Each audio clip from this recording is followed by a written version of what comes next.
Alors Jean-Luc, la méthode à l'air a été fondée par Charles van der Schelde, le précurseur de cette méthode, qui a créé beaucoup de tourbillons autour de ça, parce que c'est un homme qui a retrouvé, qui a cherché surtout comment voler le pigeon. Il y a plein d'explications à cela. On va commencer par abréger. Lui, il avait trouvé 11 points à l'air. Les 11 points à l'air qu'on va essayer de mémoriser et puis de retrouver sur un pigeon tel que j'ai dans la main. J'ai eu la chance, moi, de commencer avec deux professeurs. Professeur Pierre Grandry et René Baouin. Ça a été mes précurseurs de la méthode à l'air et surtout qui m'ont fait prendre fonction de ce qu'était vraiment l'aile du pigeon. Alors la première des choses qui m'a appris, le pigeon, son défaut, c'est quoi? Lourdeur du pigeon. Il faut bien comprendre que s'il pèse 600 grammes, c'est 600 grammes qui va allonger pendant 800 km si on cherche le pigeon de fond. Et à ce niveau-là, mettez-vous bien en tête, solidité avant tout. Les deux fourches avant, que vous voyez devant ici, doivent être en même temps dures et élastiques. Pourquoi? C'est pour justement, vous voyez, ici, les organes sont ici, vitaux. Et amusez-vous à prendre votre main, roulez à 60 km/h avec votre voiture et faites tourner votre main. Vous allez sentir tout de suite la pression que vous allez avoir au niveau de ces organes. Ce qui veut dire que ça, à ce niveau-là, il faut que ça soit très solide. Pour la solidité, autrement, on va le prendre le pouce, on va mettre son autre main ici, son autre doigt ici, et on va prolonger jusqu'aux fourches arrière. Bah, écoutez, c'est tout simple, hein. C'est d'avoir une poire dans la main, et vous la regardez. Vous devez avoir une continuité, surtout pour les pigeons de fond, tels que Perpignan, tels que Marseille. Et après, quand on a déjà obtenu ces éléments primordiaux, on va y mettre ce qu'on appelle l'aile, l'outil de vol. Alors l'aile ou l'outil de vol, elle va se démarquer tel que ça. Le bras que vous voyez ici, il va se mesurer dans ce sens-là. Pour ceux qui ne peuvent pas mesurer le bras, on va mesurer l'avant-bras, qui va correspondre à 53-54 mm. On va faire plusieurs choses à la fois. On va mesurer le bras, l'avant-bras, l'épaisseur de la tranche. Pourquoi l'épaisseur de la tranche? C'est tout simple, hein. C'est comme la confrontation dans l'air. Vous allez voir, l'air va passer ici. Il faut que ça soit le plus épais possible. Ça fait comme sur les Boeing, hein. Ça fait pareil, la même histoire. Et quand on a mesuré le bras, c'est comme si on est dans un aviron. Et surtout, le fait que simplement d'avoir les rames de chaque côté. Et quand on est dans une barque, vous ne remontez pas les avirons jusqu'en haut, vous les remontez bien à votre disposition. Ce qui fait que on va demander un bras court, c'est tout simple, c'est comme le plus court possible, l'avant-bras, l'épaisseur, et surtout, encore en plus, quand on va détailler ça, voyez ce matelas. Ce matelas-là, c'est pareil, il faut qu'il soit le plus haut et surtout pour la culture. Pourquoi? Tout simplement, quand il va créer son énergie, il va fouetter. Donc ça va le faire avancer, ce qu'on appelle une ellipse. Ça va faire un fouet, le pigeon va faire un bond en avant. Une fois que l'air est récupéré, elle va s'échapper à ce niveau, vous voyez, 5e, 4e, 5e. Mais aussi, elle s'échappe sur l'arrière-aile. Et l'arrière-aile, elle, doit s'échapper. Mais surtout, son temps mort. Tout le monde croit que c'est un pigeon vole droit, en exagérant, il va faire ça. Et son temps mort qui va descendre, c'est ce matelas que je vais demander le plus haut. Pourquoi? Justement, la sustentation de l'animal. Hein. Voilà. Une fois qu'on a obtenu ce matelas, qui est pour moi primordial au niveau de la reproduction, il n'y a pas de souci. Celui qui me dit qu'on peut remettre un pigeon à la reproduction n'ayant pas ce bon élément, il a tout faux sur la route. Par contre, ce qu'on va faire très attention, on va apporter énormément d'attaches aux plumes de pouce. Les plumes de pouce que vous voyez ici, c'est ce qu'on va appeler, qui va éviter les turbulences pendant le vol du pigeon. Regardez bien en plein été vos pigeons quand ils sont en pleine forme, qu'est-ce qu'ils font? Ils les développent au moment de l'atterrissage. Ça va faire comme le Airbus 380. Il faut savoir que cet avion, au bout de l'aile, s'il n'avait pas eu cette petite franche qui coupe l'air, il aurait passé à la hauteur d'un Boeing, le Boeing ça serait effondré, tellement qu'il y avait de turbulences. Il faut savoir qu'en soufflerie, ce pigeon-là, ces pigeons-là ont servi justement pour l'aviation, pour justement voir comment réagissait le vol du pigeon. Une fois qu'on a regardé ça, si vous avez un très bon pigeon encore en plus, quand vous verrez ces plumes de pouce diminuer en largeur comme en hauteur, si vous y tenez, surtout arrêtez-le, parce qu'il arrive en fin de carrière, il est, on va dire prématurément, il a vieilli d'un seul coup, le vieillissement alaire, ce que j'appelle. Une fois qu'on a déjà décelé ça, on va déceler ce que j'appelle, vous voyez, la formule alaire. On va mettre l'arrière-aile alignée, on va obtenir ce décalage et on va donner les 4 dernières, c'est ce que l'on appelle les plumes de frappe. Les plumes de frappe, c'est quoi? C'est comme je vous disais tout à l'heure, il va faire ça comme ça, va revenir et ainsi de suite. Mais le problème, c'est pas ça. Pourquoi on demande ça? La remontée de l'aile, il appuie. Mais c'est surtout quand il va abaisser qu'il va former ça. C'est ce qu'on appelle le moteur. Les 4 là, c'est le moteur. Vous voyez, j'invente rien. Vous faites ça comme ça. Vous voyez, c'est ce qu'il fait au niveau du vol. Regardez maintenant, au niveau du pigeon, si on obtient une fin d'aile qui n'est pas ventilée, ben c'est son hélice en fin de compte en gros.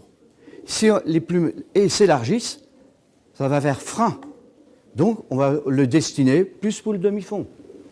Quand on va aligner cette arrière-aile, je l'ai dit tout à l'heure, une arrière-aile courte échappe plus vite l'air. Une arrière-aile plus profonde, on va dire, c'est le mot qu'on emploie, ben cette arrière-aile va faire aussi un frein. Alors beaucoup ont prétendu que plus l'arrière-aile était profonde, mieux pour lui, il va être moins fatigué. C'est faux, archi faux. C'est un frein.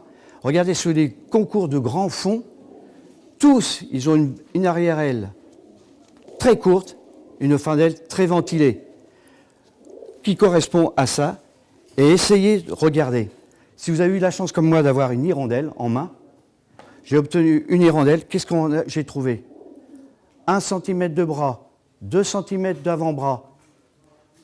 Et vous avez vu l'aile de l'hirondelle? 18 cm. Alors c'est ce qu'on recherche au pigeon.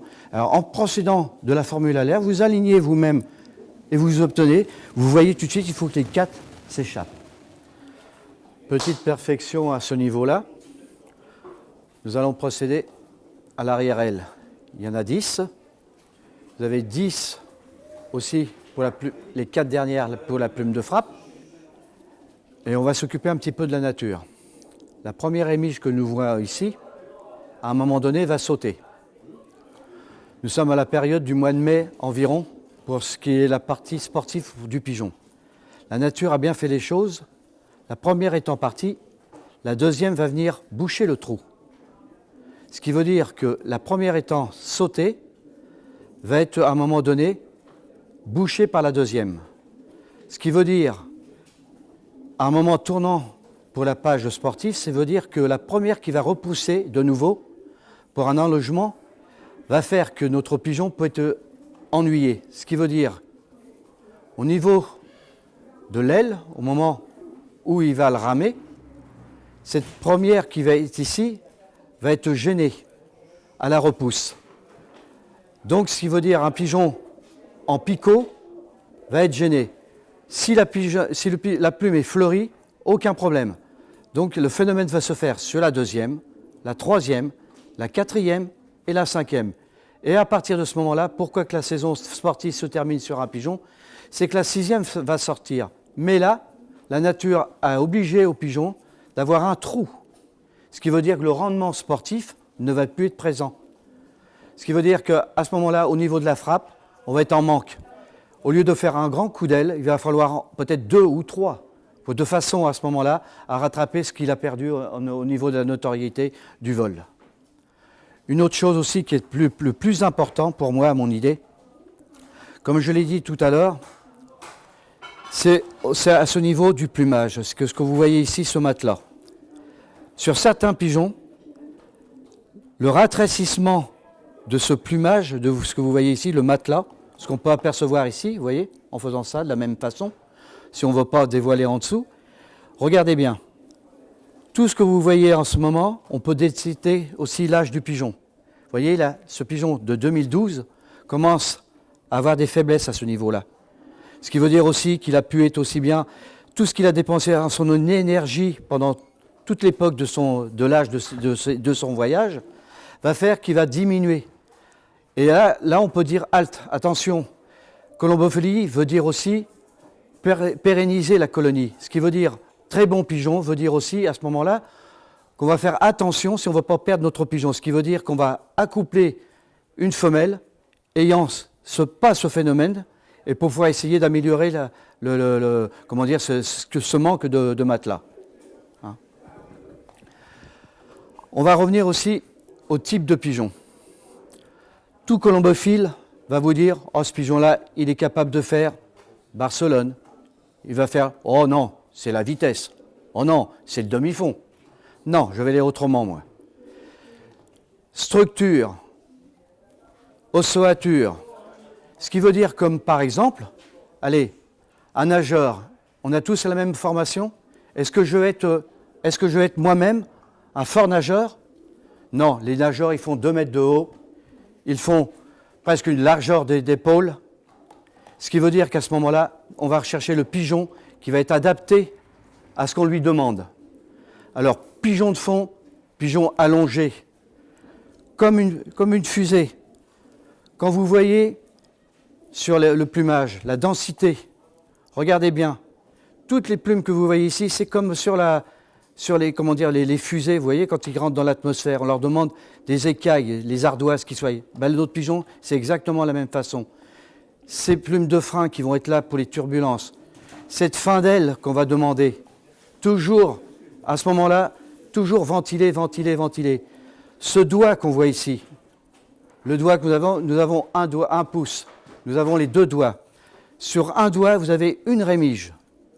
Sur les 3 que vous voyez ici, c'est le 2e doigt. Regardez, formation, c'est la nature qui a fait les choses. Toujours la même chose, perfection du vol, ce qui veut dire aussi, qu'est-ce qu'on demande à notre pigeon au bout de 900 km? La fatigue en moins. Notre pigeon qui arrive de 900 km, la moitié du temps, les colombophiles les voient à peine arriver, tellement ils font peu de bruit. Le pigeon de moyen, le pigeon de demi-fond va faire énormément de bruit quand il va arriver. On va l'entendre rien que pour le bruit de l'aile. L'aile ventilée apporte de l'aisance au pigeon et surtout de la fatigue en moins. Voilà. C'est lequel celui-là? 83, non? 90. Vous l'avez mis premier? Oui. Vous me trouvez une belle femelle. Pourquoi? C'est le pigeon que Guy Carbonel avait choisi dans mon colombier pour accoupler avec sa Charkov. D'accord. Bah oui. C'est qu'on n'est pas à côté de la plaque. Par contre, je ne sais plus ce qu'il vaut parce que ça fait plus de 2 ans que je le joue 1 ou 2 fois pour histoire de... Enfin, ça va changer, le changement va changer parce que j'en suis qu'aux prémices. Là, oui. ouais. Ce qu'on demande, de toute façon, à oui, vous avez été disponible. Oui. Le problème de la colombophilie, c'est que si je viens ici pour vous dire, ben voilà, c'est votre premier, c'est votre deuxième, ah bah oui, c'est mon meilleur pigeon, tu le sais. Oui. Bon, ce qu'il faut apporter. C'est pas mon meilleur. Non, mais non, c'est pas ça que je veux dire. Il est bien structuré. Il est bien structuré. Voilà. Ce qu'il faut faire avancer, c'est au niveau, quand on dit on recherche cette qualité-là, ben on va la retrouver sur un mâle qui va avoir un pigeon, c'est un ensemble, c'est un tout. Tu regardes l'équilibre, regarde, j'y touche à peine. Oui. Hein, il est bien proportionné. Ici, il est solide. Oui. Ici, il est très solide. Oui. Quand tu regardes ici, tu fais ça, tu mets l'alignement de l'arrière, il est là. Ce décalage qu'il est là ici. Et ça, il va pérenniser. Mais tout pigeon a un défaut. Ça, c'est ce que tout le monde ne sait pas. Il va être devant, mais il va avoir un petit défaut que personne ne voit. Il va dire, bah oui, comment je peux apporter? Et là, on compte sur vous, pour, justement dans les accouplements, pour corriger le défaut. Voilà. Ah, voilà. Tout est là. Jackie, merci d'être venu nous rejoindre aujourd'hui pour cette évaluation de pigeons qui sont tous magnifiques d'ailleurs. Oui, tout à fait. Et les éleveurs te les ont apportés pour quelles raisons? La première raison, c'est pour se rassurer déjà. Les bons colombophiles viennent ici, en fin de compte, c'est déjà des champions, mais c'est surtout pour se rassurer au niveau de la pérennité de la colonie. C'est-à-dire que le pigeon qui est pour eux le meilleur se focalise sur leur meilleur pigeon et surtout pense que ça va être le meilleur reproducteur. Mais pour moi, le meilleur reproducteur, ce n'est pas justement le meilleur voyageur. On va souvent chercher le frère du reproducteur, du voyageur, souvent, parce qu'il a tous les atouts que je recherche au niveau de la méthode alaire. Hein, ce qui veut dire qu'un bon pigeon, j'ai vu par exemple des pigeons, des champions, qui vont avoir un défaut assez important, même sur la solidité, qui vont affranchir toute leur carrière. Mais malheureusement, au niveau de la pérennité, quand on va accoupler ça, bah justement, c'est là où que le bas blesse, c'est qu'en fin de compte, il ne sait pas reproduire les qualités qu'il a déjà acquis, hein, automatiquement. D'accord. Alors donc c'est un long travail d'appréciation des animaux et tu es venu ici pour les aider en quelque sorte. Tout à fait, ça fait au moins maintenant depuis Gilbert, ça va faire 6 ans que je viens ici. Mon but premier, quand j'ai connu cette méthode alaire, j'ai pensé qu'il y avait beaucoup de choses que tout colombophile ne connaissait pas. Elle a été critiquée, cette méthode, par manque de connaissances. Les amateurs qui ont connu la méthode alaire ont su aussitôt essayer de vouloir On aurait dit qu'en fin de compte, qu'on rendait trop instruits les colombophiles. C'est-à-dire que dès l'instant qu'on connaissait quelques connaissances de la méthode alaire, on avait l'impression qu'à ce moment-là, ça y est, on sait tout, on va pouvoir battre les petits amateurs, le grand amateur, et ça a été mal interprété. Et moi, depuis X années, ma défense, c'est quoi? C'est mon bâton de pèlerin, c'est d'aller dans toutes les régions de France pour pouvoir justement enseigner les jeunes colombophiles, essayer de pérenniser toujours dans la même façon, de façon à ce moment-là, qu'on dise, bah voilà, avec ton pigeon, tu peux faire, c'est bien, c'est ton meilleur pigeon, mais on va faire mieux, on va progresser, on va toujours aller de l'avant, la reproduction, reproduction, reproduction. Et le seul atout qui peut exister pour le petit colombophile, c'est de prendre connaissance de ce que je recherche, et au moins s'il veut s'acquérir quelque chose un jour chez un champion, peu importe, au moins il aurait quelques bases des notions de base pour pouvoir choisir son pigeon. Donc voilà, c'est un travail très altruiste en fait que tu proposes. Oui, tout à fait. Mais j'aimerais revenir un peu en arrière. Oui. Sans discrétion, tu as quel âge? 71 ans. Tu as 71 ans. Et combien d'années de colombophilie derrière toi? Depuis 1965, je suis colombophile. Donc ça fait 35 et 18, ça fait un paquet. Ça fait Oui. 48, oui. 53, un truc comme ça. Oui, tout à fait. Je compte peut-être pas très bien. Non, mais c'est ça. Fait le calcul. Oui. Bon, donc une grande expérience. Et puis aussi, peut-être que tu n'es pas parti de zéro. Je crois avoir compris que tu avais eu l'occasion de rencontrer des grands de la colombophilie. Tout à fait. Qui t'ont passé leur savoir. Oui. Et comme tu étais passionné, tu as accroché. Tout à fait. Raconte-nous un petit peu ça. C'est tout simple. Hein. La première des choses, j'ai eu la chance d'habiter Rouen. Rouen, où ça a été vraiment le berceau de la méthode alaire. C'est-à-dire que Van der Schelden était venu il y a X temps, du temps des frères Bonnet, en gros j'avais passé, et suite à ça, son précurseur, ça a été Pierre Grandry. Pierre Grandry a été pour moi le meilleur. J'ai amené mes pigeons, je me rappellerai toujours, j'avais apporté 10 pigeons, il m'avait attrapé un pigeon, il me l'avait mis ici, sur la table, comme moi je procède un peu ici, puis il me dit, Jackie, écoute, voilà, tu as pas grand-chose hein, chez toi, hein. On a juste un, puis encore, voilà. Alors, je n'ai pas compris trop pourquoi, j'ai demandé des explications. Il dit, je triche, faisons la méthode alaire, sache que c'est quand même un potentiel au niveau de l'aile, et si tu n'as pas cet atout-là, ton pigeon, malgré qu'il... Et ça m'a interpellé. Et ça m'a interpellé parce que je voulais comprendre. Et je l'ai suivi pendant 11 ans. 11 ans, j'étais derrière lui. J'avais le privilège de toucher des pigeons de champion, et je passais avant lui, et je disais ce que je pensais. Non, Jackie, tu t'es trompé, et comme punition, tu reprends toute la lignée de pigeons. Et à force de me dire, non, c'est pas ça, c'est ça, c'est ça, et ainsi de suite, et ça fait que j'ai essayé de comprendre le vol du pigeon en réalité. Pourquoi de telle façon, pourquoi que les plumes pourquoi il fallait ventilation, pourquoi il fallait de la solidité, pourquoi, et plein de choses qui m'ont... Bien sûr, je ne suis pas devenu le meilleur du jour au lendemain, hein, ça c'est sûr et certain. Je me suis fait prendre des coups de pied parce que je croyais être le champion, j'allais chez les copains et je disais, le voilà ton champion. Non, tu t'es trompé, Jackie, carrément à côté. Ça m'a laissé sceptique et franchement, non, honnêtement, je ne regrette pas la vie de ce que j'ai mené au niveau du triage parce que ce Pierre Grandry-là m'est resté marqué à vie, justement, parce qu'il a su m'infoquer tout ce que j'ai pu apprendre. Hein. Merci, Jackie. Merci pour toutes ces informations. Et vous l'aurez compris, Jackie, ce n'est pas seulement un connaisseur, c'est quelqu'un de très altruiste, je peux dire ça, Jackie. Tout à fait. Et puis quelqu'un de passionné. Je crois que si vous avez la passion, vous êtes sur les pas de Jackie, quelque part. Et puis, si vous pouvez tenir compte de toutes les informations qui vous auront été données dans cette vidéo, concernant non seulement la méthode alaire, mais vous l'avez remarqué, c'est tout le body du pigeon, hein, c'est toute la structure du pigeon qui est passée en revue. eh bien, c'est quand même un point d'orgue à une future réussite. Voilà, Jackie, je voulais te remercier infiniment. Merci à pour ta toi. gentillesse et ta pédagogie également. Merci Jean-Luc. Et puis, si tu es d'accord, eh bien, je vais communiquer l'adresse de ton site à tout le monde Oui. pour qu'on puisse, que tous ceux qui regarderont à travers le monde, éventuellement, ce serait trop beau. Je suis Mais pourquoi pas je suis déjà lu sur mon site aux États-Unis, en Pologne, au Maroc. Quelques personnes recherchent en fin de compte la méthode à l'air parce qu'ils sont à la recherche d'informations qui n'existent pas et par ton intermédiaire, Jean-Luc, j'espère au moins faire toucher un peu plus. Eh bien, c'est notre souhait à tous. Et je vous dis à tous bonne chance avec vos pigeons. J'espère que les nouveaux colombophiles eh bien, seront intéressés par ce genre de vidéos et pourront peut-être adhérer. N'hésitez pas à vous adresser dans votre région, adressez-vous à la mairie. Ils vous diront quels sont les clubs qui vous permettront d'évoluer dans ce sport qui est assez fantastique. Hein, il n'y a pas seulement l'amour de l'animal, l'amour des bêtes, évidemment que vous avez certainement, j'imagine, mais essayez d'apprendre ce qu'est un pigeon, essayez de les comprendre. J'espère que cette vidéo va vous aider à vous convaincre et je vous dis à très bientôt sur les terrains des plus grandes courses possibles et surtout beaucoup de réussite. Allez, au revoir à tous. On peut leur dire au revoir, Jackie. Au revoir. À bientôt. À bientôt.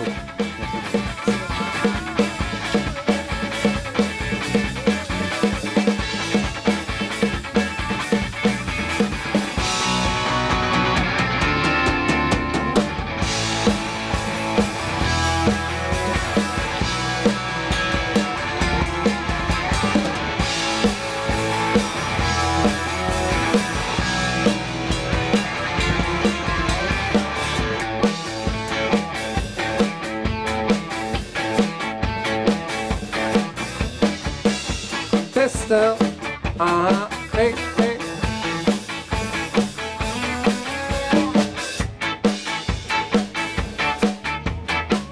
Bon. Ok.